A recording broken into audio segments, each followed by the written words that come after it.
বিসমিল্লাহির রহমানির রহিম। বন্ধুরা, আপনারা কেমন আছেন? নিশ্চয়ই ভালো আছেন আর ভালো থাকেন, এই শুভকামনাই করি। আমি আমার মহানায়ক সালমান শাহর ভক্ত হীরা আশা এই মুহূর্তে আছি ভাটি বাংলা রাজধানী মোহনগঞ্জ। দেখতে পাচ্ছেন এই মাত্রই কারেন্ট আসছে, তাই একটু লাইভে আসলাম। তো হ্যাঁ, ওকে, থ্যাংক ইউ। মাত্র কারেন্ট আসছে। আসলে অনেক লোডশেডিং, আমরা গরমে অস্থির।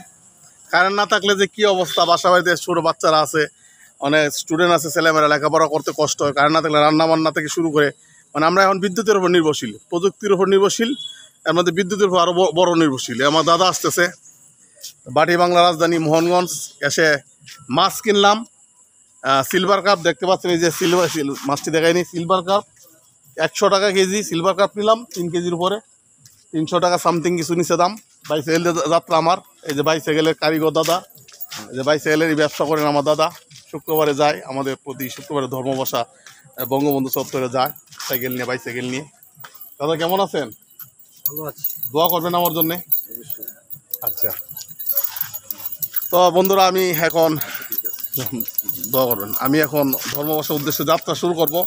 তো সকলেই আমার জন্য দোয়া করবেন, আর ভালো থাকুন, সুস্থ থাকুন, সুন্দর থাকুন। মোহনগঞ্জ আসলে আসলে ভালো লাগে। মোহনগঞ্জে সব কিছু কেনাকাটা মোটামুটি কেনাকাটা করা যায়, পোশাক আশাক থেকে শুরু করে শাক সবজি তরি তরকারি, কারণ সব আড়ত আছে। হ্যাঁ, এখানে মনে হয় মাছের আড়ত আছে, পানমহলের আড়ত আছে, তরি তরকারির আড়ত আছে, মানুষের আড়ত আছে, সব আড়ত আছে। এই যে আগামীকাল বুধবার এখানে শুটকির আড়ত বলবে, শুটকির আড়ত সকালে, বুধবার সকালে। তো সব মোটামুটি পাওয়া যায়। সাজানো গোছানো একটা ছোট্ট শহর, ছোট্ট একটা বাজার। আমার খুব ভালো লাগলে আসতে ভালো লাগে। তো বন্ধুরা সকলেই ভালো থাকুন, সুস্থ থাকুন, সুন্দর থাকুন, নিরাপদে থাকুন। ভিডিওটি দেখার পর লাইক শেয়ার কমেন্ট করে আমার সাথে থাকবেন, পাশে থাকবেন। হ্যাঁ, এই যে আসসালামু আলাইকুম রহমতুল্লাহ বারাকাতুহু।